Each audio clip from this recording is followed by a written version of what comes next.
자, 불과 10년 전까지만 해도 세계 최고 성능의 명품 무기로 여겨지던 우리 국산 탱크가 있습니다. 흑표라는 이름의 탱크인데요. 지금은 창고에서 먼지만 푹푹 쌓이고 있는 신세가 됐다고 합니다. 그러는 동안 해외에서는요, 이미 이 4세대 무인 전차의 개발에 박차를 가하고 있는 동안 우리는 그만큼 한 발 떨어진 것 같습니다. 먼저 이 흑표, 어떤 전차인지 그 성능부터 한번 설명을 들어볼까요? 이제 K2 흑표 전차가 네.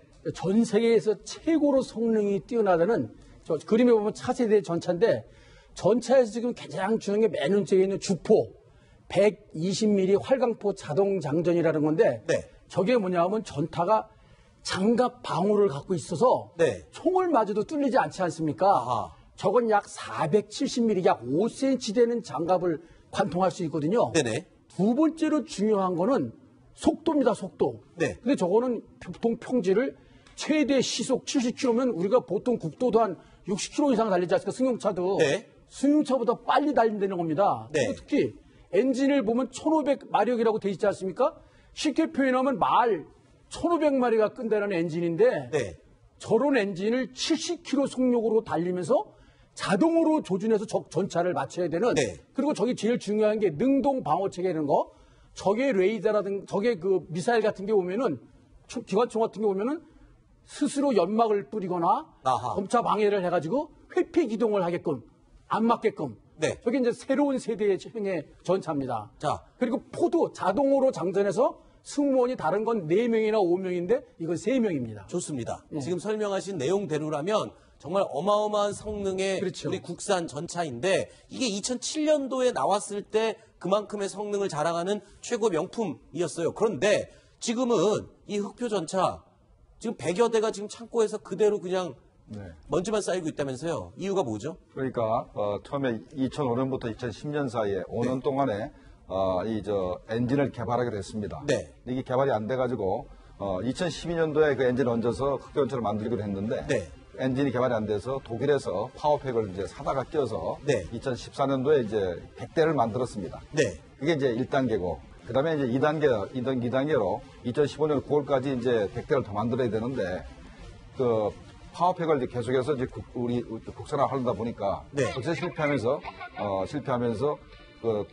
그 엔진과 트랜스미션이 없는 네. 껍질만 남은 현재 100대가 현재 창고에 현재 잠자고 있다 이런 얘기입니다. 자, 파워팩만 얹으면 지금 흑표 전차가 달릴 수 있는데 파워팩이 없다. 파워팩이 뭔지 좀 그림 보면서 설명을 해주시죠. 엔진이라고 설명을 해주셨는데 엔진과 변속기를 다 그렇죠. 합쳐서 엔진과 미션, 트랜스미션, 변속기를 합친 게 파워팩인데 네. 저게 왜 어렵냐 하면은 무게가 약 55톤 되는 전차가 네. 시속 70km, 그 엔진 마력만 1500마력인데 그걸 달리면서 변속을 하면서 자동으로 적 전차에서 자동으로 표적을 맞추면서 달려가야 되거든요. 그래서 한 전차 역사에 전차하면 왜 독일 축구할 때도 왜 독일 전차 군단 그러지 않습니까? 100년의 역사를 자랑하는 독일도 13년 걸려서 간신히 파워팩을 하고 있거든요. 네. 근데 저희가 아마 이제 무기 수주를 빨리 하려고 두산 DAT에서 아마 당신의 답변도 빨리 하고 2014년 국회에서 야, 이왕이면 우리 기술로 해야지 왜 그렇게 했냐고 3년밖에 지금 안 되지 않았습니까? 네. 최소한 10년 정도 걸려야 될 거 의사결정을 그렇게 하다 보니까 네. 처음에 발주한 100대에는 독일 파워팩을 얹었는데 그 다음부터 우리 방산업체가 있는 걸 기다리다 보니까 전차는 지금 창고에 잠자고 있는 겁니다. 엔진이 없이. 저게 네. 가장 중요한 심장 같은 거거든요. 네. 자, 그러면 이 지금 파워팩, 그러니까 흑표 전차에 포함될 국산 파워팩을 개발하는데 돈이 얼마나 투자되어 있는지 한번 저희가 알아봤더니요. 총 1280억 원이 투자가 됐습니다. 자, 그런데 이 1280억 원을 투자해서 결국엔 우리 기술로 엔진을 만들지 못했다라는 거잖아요. 그렇죠. 그렇기 때문에 지금 이게 창고에서 잠자고 있는 거 아닙니까? 그러니까 저게 지금 총체적인 참사라 그래야 될까요? 네. 처음에 의사 결정할 때 우리 기술 개발하려면 앞으로 10년도 더 걸린다. 그러니 당분간은 몇 대 동안은 독일 파워팩을 살 수밖에 없다. 네. 그런 식으로 얘기를 하든가. 아니면은 또 두산 DST가 또 하나 디펜스를 또 이 업체가 넘어가 버렸어요. 네. 그리고 또 엔진은 두산에서 하고 변속기는 또 S&T 중공업에서 해요. 네. 그러니까 이게 지금 기술도 없는데 지금 나눠서 하고 또 또 업체가 넘어가고 네. 거기다가 또 예산을 기재부에서 승인해 줘야 되는데 예산을 또 그때 승인을 안 주고 국회에서 또 예산도 깎이고 네. 이렇게 총체적으로 부실하다 보니까 저렇게 돼갖고 창고에서 좀 잠자고 있는 겁니다. 사실 이 파워팩 엔진 기술은 독일에서도 개발하는데 13년이 넘게 걸렸는데 독일 하면은 정말 그 자동차 엔진에 대해서는 세계 최고의 기술을 갖고 있는 나라 아닙니까? 근데 거기서도 13년 걸린 기술을 우리나라가 한 7년 만에 개발하려고 시도를 하다가 지금 실패를 한 거라면서요. 그러니까 두산 TST에서 네. 우리가 5년 만에 개발할 수 있다라고 큰 소리를 쳐버렸습니다. 처음에. 네. 수주하기 위해서 거짓말을 한 거죠. 네. 거기서부터 이제 문제가 발생하기 시작했고 네. 그러면 그 국방부에서 이거를 그 수주를 맞게 할 때 실력을 충분히 검토를 하고 했었어야 되는데 그걸 검증을 안 했기 때문에 네. 현재 이런 사건이 벌어진 것 같습니다. 네.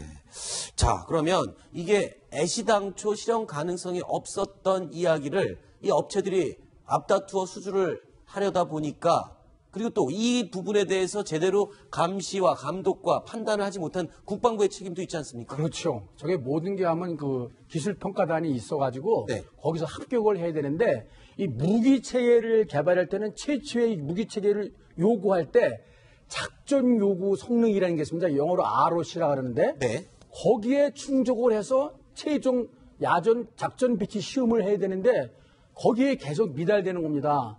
근데 이제 이게 어떤 딜레마가 있냐 하면은 독일 파워팩을 사오면 당장 합격은 되지만 우리 또 기술 축적이 안 되지 않습니까? 네. 그대가 조금 작전 요구 성능에 미흡하더라도 우리 기술을 개발하도록 기다려줘야 되는데 그렇게 되면 또 야전 부대에서는 당장 사용하는 부대가 사용하지 못하는 그런 점이 있어서 네. 저런 걸 총체적으로 점검하고 국회에도 그렇게 보고하고 또 이게 기술 개발하는데 최소한 10년은 걸린다. 네. 이런 식으로 해가지고 국회에서 당장 독일팩 사오지 마라. 이렇게 했다 하더라도 네. 종합적으로 이걸 했어야 되는데 네. 총체적인 결함이 생겼습니다. 이번에 보니까. 자, 이 흑표 전차 당시에만 해도 정말 최첨단 명품 무기로 인정을 받았었는데 엔진 때문에 지금 우리가 이렇게 곤욕을 치른 거잖아요. 그러면 그렇죠. 이게 만약에 엔진이 개발이 됐다면 이 지금은 위상이 완전히 달라졌어. 완전히 달라졌죠. 우리가 그 파워팩을 뺀 나머지 네. 부분 기술을 우리가 터키에 수출을 했는데 네. 터키는 그 기술을 활용을 해서 올해 사우디하고 300대 수출 계약을 맺었다고 합니다. 아, 거기는 엔진을 개발했습니까? 파워팩을? 그거는 개발했는지 아니면 사다가 꼈는지는 잘 모르겠습니다만 네. 일단은 하여간 300대를 그 사우디에 수출하기로 올해 계약을 했다고 합니다. 아이고, 그럼 우리가 거의 남 좋은 일만 한 거네요. 예, 그렇게 됐죠, 결과적으로. 어허. 이게 세계 전차 시장에서 우리나라, 독일, 러시아, 일본, 미국, ABB 이런 정도가 지금 이탈리아 아까 장갑차 네. 이런 정도가 좀 경쟁을 하고 있는데 저걸 좀 진작 서둘러서 기술 개발을 했어야 되는데 네. 근데 지금이라도 늦더라도 기술 개발을 할 수 있도록 연구 개발해서 우리 기술을 축적하는 게 남의 거를 사오는 것보다 조금 늦더라도 그게 좀 바람직합니다. 아, 그러면 시간이 좀 있고 좀 환경이 갖춰진다면 좀 더 돈이 투자가 된다면 이 네. 파워팩 엔진 개발 가능은 한 겁니까 현실적으로는? 제 생각인데 엔진은 우리가 자동차 공격이 발달했기 때문에 네. 시간을 좀 준다 그러면 개발이 가능할 거라 생각이 됩니다. 네. 자, 그리고 이 흑표 전차 물론 엔진만 끼면 독일제 엔진이건 어떤 엔진이건 일단 이 파워팩을 끼면은 전력상으로는 어떤 역할을 할 수 있는 겁니까? 사실 현대전에서는 공군력이 출동을 해서 완전히 초토화시켜버리면 탱크는 사실 의미가 없다. 이런 얘기도 들리던데요. 그게 이제 공군력이 필요할 때가 있고 네. 육군 항공 헬기가 필요한 그런 상황이 있고 네. 또 전차가 또 필요한 상황이 있습니다. 그래서 네. 각 무기 체계별로 장점과 단점이 있기 때문에 적정 보유 대수가 필요한데 우리가 왜 갑자기 육군에서 이렇게 흑표 전차 300대를 소요 제기를 했냐 하면은 북한이 2005년도에 선군 전차라고 네. 시속 70km 같은 거를 러시아제를 개발해가지고 약 900대까지 폭풍형까지 그런 보고가 들어와가지고 우리가 급히 저런 문제를 제기했는데 아니 지금 아파치 같은 거 하면 전차 그냥 다 잡아버리는데 네. 이런 6.25 때 식으로 전차를 그렇게 많이 하느냐 그래서 최초에는 600대를 소요 제기했다가 300대로 줄은 게 저렇게 된 겁니다. 네. 예. 사실 이라크전에서도요, 미군이 이 공군이 폭격을 다 해버리고 나니까 나중에 탱크는 그냥 여유있게 가서 탱크 사냥하듯이 하나씩 폭격하면서 없앴다면서요. 그래도 네. 마지막으로 육군이 탱크를 타고 가서 아하. 점령을 해야만 그 땅이 점령되는 것이지 네. 공군이 아무리 폭격을 해도 마지막 끝내기를 하지 않으면은 네. 그걸 점령했다고 할 수가 없는 겁니다. 그래서 네. 북한에 우리 군이 진주하기 위해서는 반드시 이렇게 뭐 첨단 탱크가 필요하다고 생각이 됩니다. 네, 첨단 탱크를 말씀하시니까 이 얘기를 해야 될 것 같습니다. 우리가 흑표 전차 파워팩 엔진 개발을 하지 못해서 지체되어 있는 사이에 이미 다른 선진국들, 군사 선진국에서는 무인 전차, 4세대 무인 전차 개발에 박차를 가해서 시정 탱크들이 나오기 시작했다고요?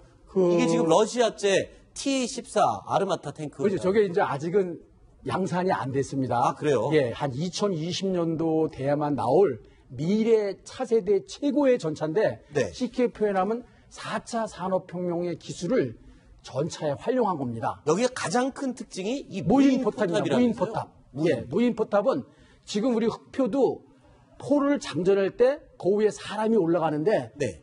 저기는 포탑 거기에 포 조준경에 사람이 없이 알아서 자동으로 포탄이 장전이 됩니다. 네. 그러니까 승무원도 줄어들고 그다음에 중요한 게 시속 90km 이상 달리니까 이 어허. 전차가 개활지에서는 대규모 전속률하면 그 충격 효과, 네. 그 충격 효과로 적을 아주 공포에 몰아내는 거거든요. 그리고 아까 제가 말씀드린 능동 방어 체계, 연막을 뿌린다거나 미사일 같은 체프 또는 그 무슨 탄 같은 걸 터뜨려 가지고 저게 미사일부터 회피를 하는 거죠. 그다음에 제일 중요한 건 또 하나가 격실 구조 승무원 보호라 그래가지고 네, 여기요. 탄약과 승무원이 있는 실이 달라서 네. 승무원이 계속 보호가 돼.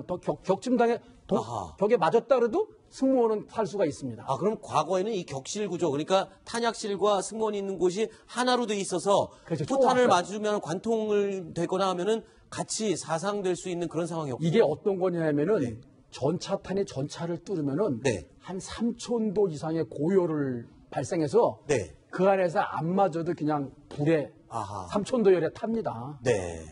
그렇군요. 일단은 뭐 러시아제 이 T-14 아르마타 탱크 미래형이라고 말씀하셨지만 우리가 지금 흑표 탱크 엔진 개발을 못하고 있는 동안 이 러시아나 또 러시아 탱크면은 북한이 또 가져다가 그렇죠. 개조할 가능성도 높지 않습니까? 그렇죠. 그다음에 더군다나 이 설계 자체가 스텔스 기능을 갖도록 이게 탱크에 스텔스 기능까지 있나요? 보십시오. 저기 아하, 그러네요. 레이더파를 이렇게 확산시키기 위해서 네. 이게 구조 자체가 그 스텔스 기능 갖도록 만들었고 네. 특수오를 발라가지고 레이더파가 흡수되도록 이렇게 만들었기 때문에 네. 스텔스 기능이 있습니다.